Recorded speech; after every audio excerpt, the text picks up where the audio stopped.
একটা নতুন রেসিপি নিয়ে এসেছি। তো পৌষ মাসে পিঠে খাওয়ার সময় তো নানা রকমের বিভিন্ন রকমের পিঠে বানিয়ে খাওয়া যায়। তো আমি একটু আজকে অন্য রকমের ভাপা পিঠে বানিয়ে দেখাবো আপনাদেরকে। তো প্রথমে দেখুন, আমি নিয়ে নিয়েছি এক বাটি চালের গুঁড়ো, আতপ চালের গুঁড়ো নিয়ে নিয়েছি এক বাটি, নিয়ে নিয়েছি এক বাটির কম হাফ বাটি সুজি নিয়ে নিলাম। এবার দিয়ে দেবো এটাতে স্বাদ মতো নুন দিয়ে দিলাম। এবারে দেখুন, আমি যে ডাল বেটে রেখেছি, ছোলার ডালকে ভিজিয়ে আমি ভালো করে এটাকে বেটে রেখেছিলাম। এই যে বেটে নিয়েছি, এই যে দেখুন, এটার সঙ্গে আমি এটা দিয়ে দিচ্ছি। ডাল বাটা দিলে কি হয়, পিঠেটা নরম হয়। আমি এটাকে একটু গরম জল নিয়ে নেব। গরম জল নিচ্ছি এই কারণে, আতপ চালের গুঁড়োটা দিয়েছি আর সুজিটা দিয়েছি, ওই জন্য আমি একটু গরম জল দিয়ে এটাকে মেখে নেব।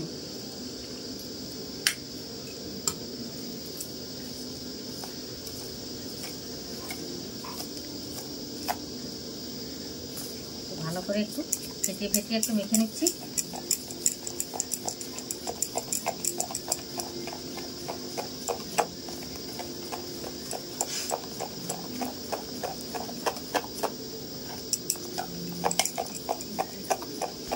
এটা মাখা হয়ে গেছে আমার, দেখুন একটু আমি গাঢ় করে মেখেছি, খুব পাতলা করিনি। এই যে দেখুন, দেখতে পাচ্ছেন। এরপরে দেখুন, আমি বাটি নিয়ে নিয়েছি, ছোট ছোট সাইজের বাটি। আমি এটাতে তেল ব্রাশ করে নিয়েছি, তেলটা একটু করে নিয়েছি, তেল ব্রাশ করে নিয়েছি। এরপরে এটার সঙ্গে আমি দেবো, দেখুন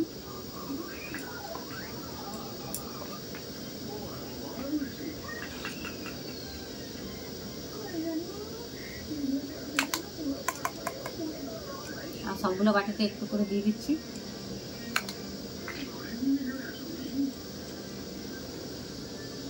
তো দেখুন, আমি দিয়ে দিচ্ছি বাটিতে।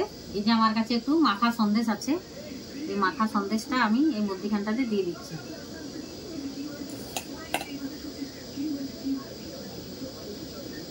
তাহলে মিষ্টি হবে।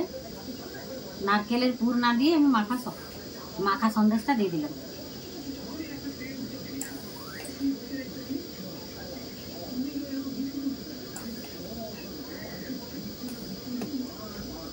দিয়ে দিলাম সবগুলোতে। এরপরে আমি আরেকটু করে ব্যাটার দিয়ে দেবো।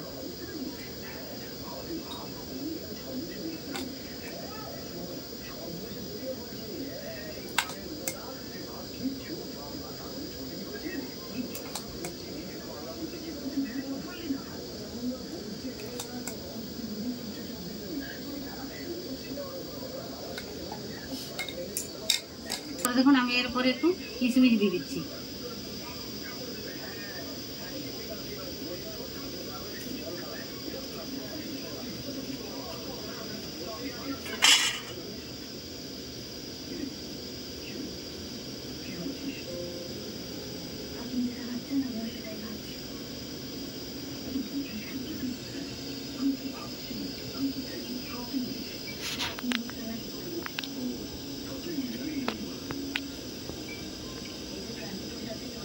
তো বন্ধুরা, এমনি করে বানাবেন, দেখবেন হেভি টেস্ট লাগবে খেতে।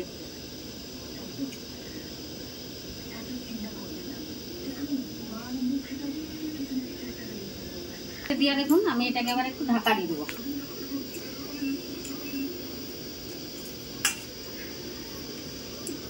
দেখুন বন্ধুরা, হয়ে গেছে আমার এই যে ভাপা পিঠে।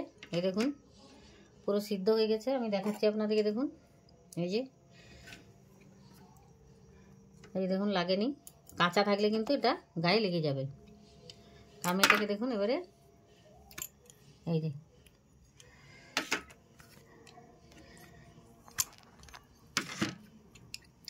তো আমি আপনাদেরকে আগে ভাপা পিঠে দেখিয়েছি, ওইটা একটু আলাদা রকমের দেখিয়েছিলাম, এটা একটু আলাদা রকমের দেখালাম।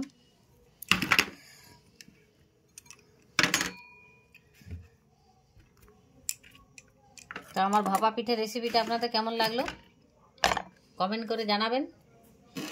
যদি ভালো লাগে একটু শেয়ার করে দিবেন, আর আমার ভিডিওটা প্লিজ একটু দেখবেন। আর একটা লাইক করবেন, একটা সাবস্ক্রাইব করবেন যদি ভালো লাগে।